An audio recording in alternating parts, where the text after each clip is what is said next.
Okay, so this is a very common issue where you've created your application, you've deployed it in production, but for some reason there was a bug in your code and you want to debug it. So how would you do that in production in GCP? So let's see how you can use your cloud debugger to debug your application. So the first thing that I'll do is I'll create an application, and I've already created one. So this is a very simple web server that I've created, and it just returns a hello world. And it also has a variable called test, which picks up the query parameter that's there in the URL. So the first thing that we'll do is we'll deploy this application in a virtual machine. So I will do it in the most simplest manner possible. So I'll just copy this piece of code and I will deploy it directly into a virtual machine. So I'll not use a CI/CD pipeline, and that's actually not required for this tutorial. So the first thing that I'll do is I'll create my virtual machine and I will put this particular code into production. Now, the thing here you need to remember is that if you need to have your debugger enabled, you need this particular library as well. That is the debug agent. And this debug agent has got a service context. And this particular service context, you just need to give a name for your debugger. That would be my app. And you also need to give a version that is v10, and you can enable canary as well. So this is something that we'll see in another lecture. So for the time being, let's just leave this as enabled and let's not focus on this for this particular chapter. So this is the only piece of code that is needed so that your cloud debugger can read this particular application. So again, this particular piece of code I will give in the description below, so you can just check that out. So let's run this application in a virtual machine. Okay, so I've created an instance too. So let's SSH into this particular machine. So let's click on SSH. Okay, so I've opened my instance. Now, just to make this particular lecture as short as possible, I've already copied the piece of code, and let me just show that to you. So I'll just do an ls. And here you can see that I have an index.js. So let me just open this index.js for you.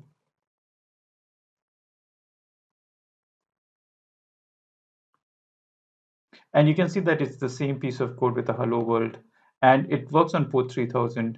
So let's do an npm install so that we can download all the dependencies. Okay, so once that's done, let's clear the screen and let's run this particular application.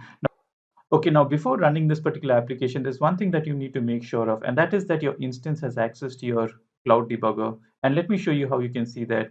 Now, let me shut down my particular instance. Let's stop this instance. Click on stop.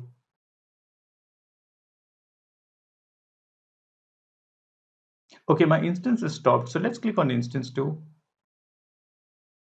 and let's click on edit. Okay, so once you've clicked on edit, let's go down.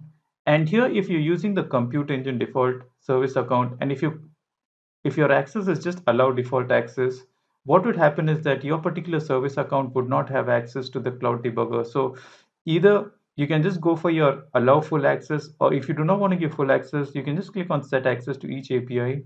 And here you need to enable your cloud debugger. So you can see that it's currently disabled. So you can just enable this. Else your cloud debugger will not work and it will fail, saying that it does not have access to your cloud debugger. So let's save this and let's run our instance again. Let's click on save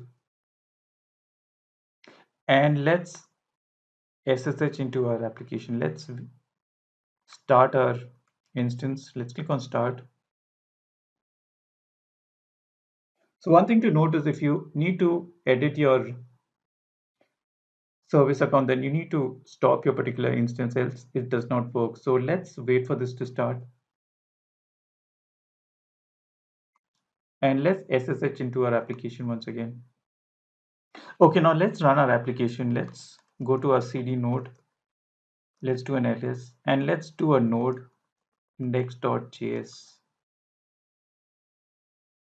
And our application is currently live. So the first thing that we need to do is we need to go to our debugger. So let's leave this and let's go to our cloud debugger. So let's go to a hamburger menu and you can go to your operations, and underneath operations, you'll get your debugger. So let's open this.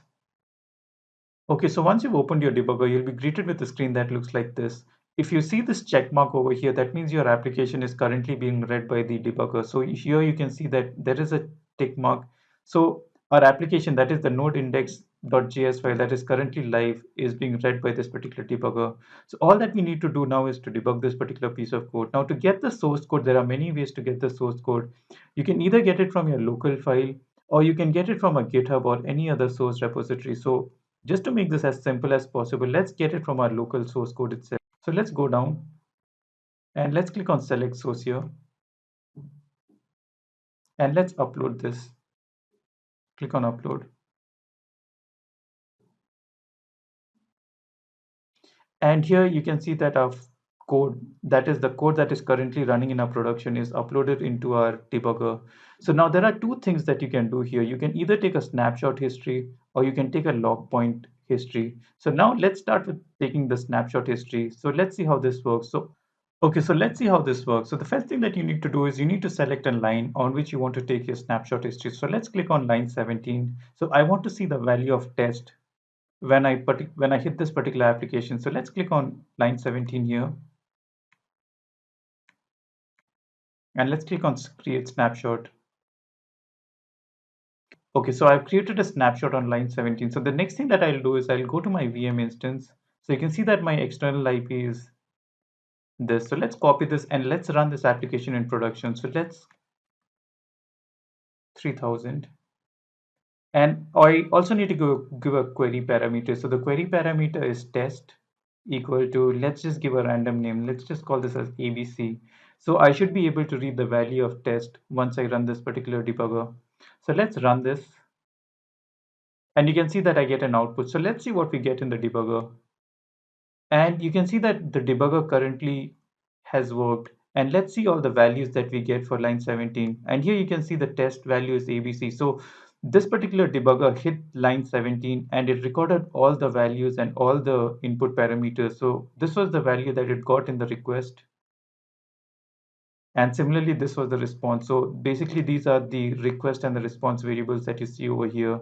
So in this way, you get all the information. So let's just change this to, let's say, something else. Let's just make this as XYZ. And again, let's go back to our application debugger. So what I need to do now is I need to retake this snapshot history again. So let's go down and let's click on retake. And again, it's waiting for an input from the application. Let's hit this again. So let's click on enter. And you can see that the application has worked in production. And let's go to our debugger. And if you go to the debugger, let's look at all the values currently. So you can see that the value of test now is XYZ.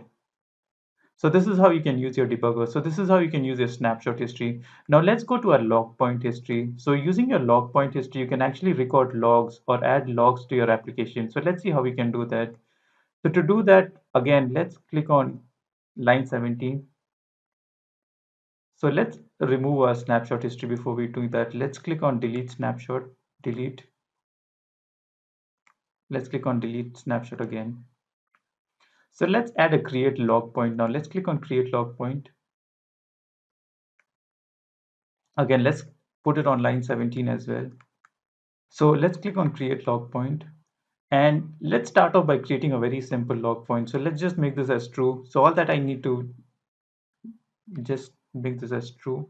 And all that I'll just display is just value hit. And I'll click on add.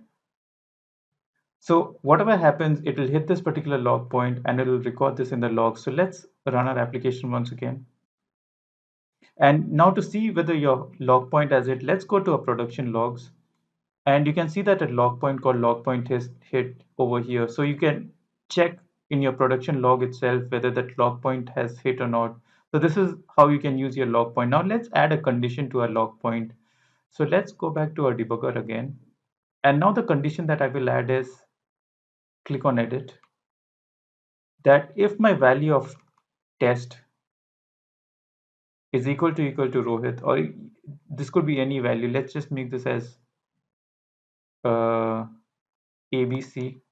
Only then should I hit this particular log point, else it should not. So let's start off by making this test as ABC. And let's run this now. And let's see our, and you can see that it has again hit that particular log point. Now let's change this to something else. Let's just make this as XYZ.